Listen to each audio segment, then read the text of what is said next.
bem-vindas ao nosso canal.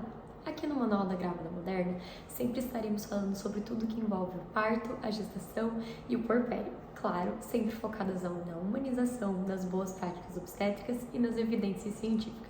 Hoje nós vamos estar falando sobre os exames de sangue e de urina que a gestante deve fazer de rotina durante a sua gestação. Eu sou a doutora Louise, ginecologista e obstetra, e vem comigo para esse próximo vídeo. Então, gurias, nós aqui no manual sempre preconizamos que a mulher sempre entenda, seja orientada, tenha autonomia sobre todo o seu processo de gestação. E para isso ela precisa saber o que está acontecendo. Então, quem aí que não saiu do médico já com uma lista enorme de exames de sangue para ser feitos no laboratório, fez os exames, levou para o médico olhou e falou, tá tudo bem, mas você nem sabe na verdade para que esses exames estavam servindo. Então hoje a gente vai trazer essa lista de exames aqui e vamos falar sobre o que cada um deles quer dizer. Eu vou estar falando de forma geral sobre os exames de sangue que o Ministério da Saúde preconiza que sejam feitos durante a gestação. Claro que cada gestação é específica, cada médico é um médico e as pessoas podem pedir alguns exames de sangue diferentes do que eu vou falar agora. Mas o que eu estou falando é o básico do básico que toda gestante deveria ou deve fazer. Em primeiro lugar, temos o hemograma, que segundo o Ministério Público da Saúde é repetido na primeira e na terceira rotina de pré-natal, então no primeiro e no terceiro trimestre do pré-natal.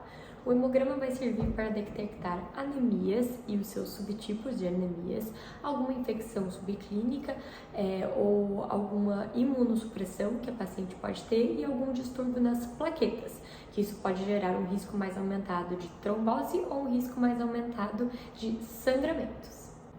Além disso, na primeira rotina de pré-natal, deve ser solicitado a tipagem sanguínea da mulher.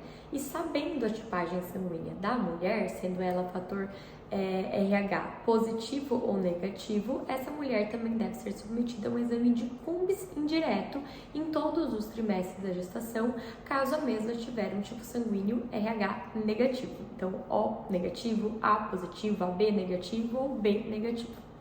Segundo o Ministério da Saúde, o rastreio para diabetes gestacional deve ser realizado no primeiro, no segundo e no terceiro trimestre.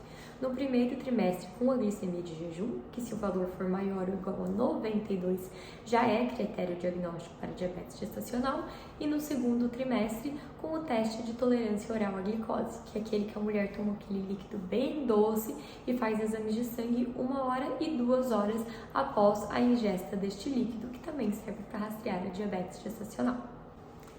As sorologias que correspondem ao rastreamento de doenças sexualmente transmissíveis, que neste caso específico, falando do Ministério Público da Saúde, corresponde a HIV, sífilis e hepatite B, deve ser feito no primeiro e no terceiro trimestre.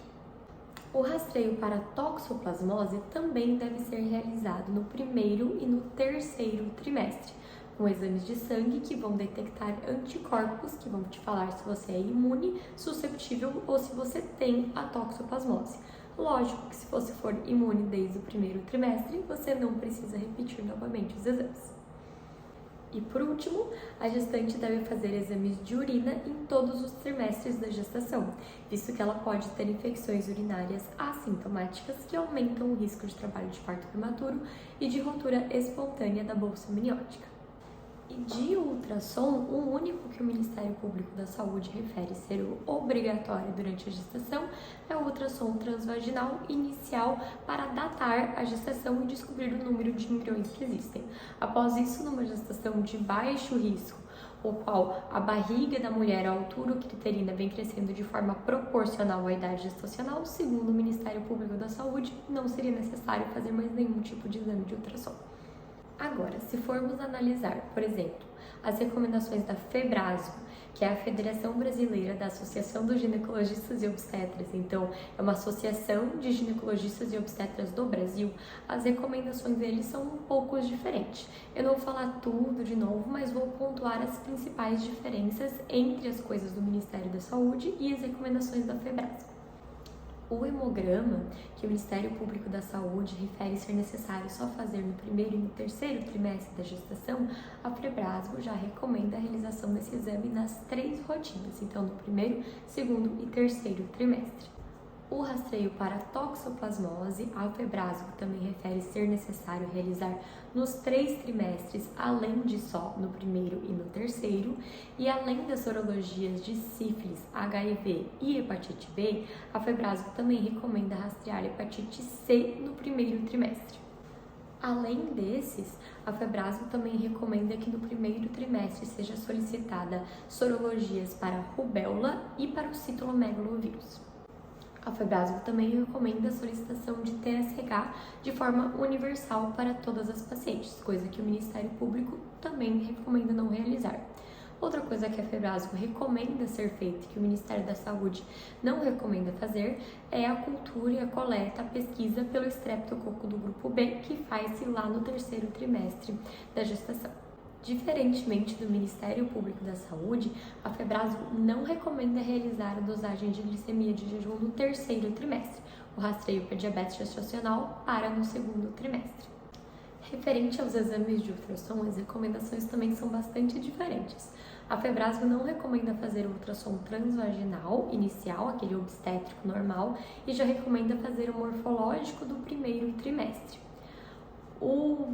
Na metade da gestação, no segundo trimestre, ela recomenda que seja realizado o morfológico do segundo trimestre com avaliação de Doppler e com avaliação de medida do colo uterino, que serve para predizer o risco de trabalho de parto prematuro que essa mulher possa vir a ter.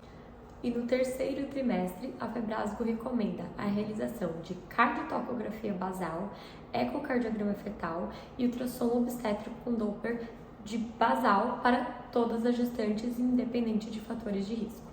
Se você for ver diretrizes diferentes, sejam diretrizes internacionais, como a da Organização Mundial da Saúde, diretrizes da União Europeia, do Royal College, que fica no Reino Unido, da ACOG, que é a Organização de Ginecologistas e Obstetrícias lá dos Estados Unidos, todas elas vão pontuar algumas coisas diferentes, vão ter recomendações um pouco diferentes, dependendo do local e dependendo do perfil de paciente desses países. Então é muito importante que você continue estudando, entenda o porquê desses exames serem solicitados e converse com o seu médico para poder decidir o que é melhor para você e o seu bebê.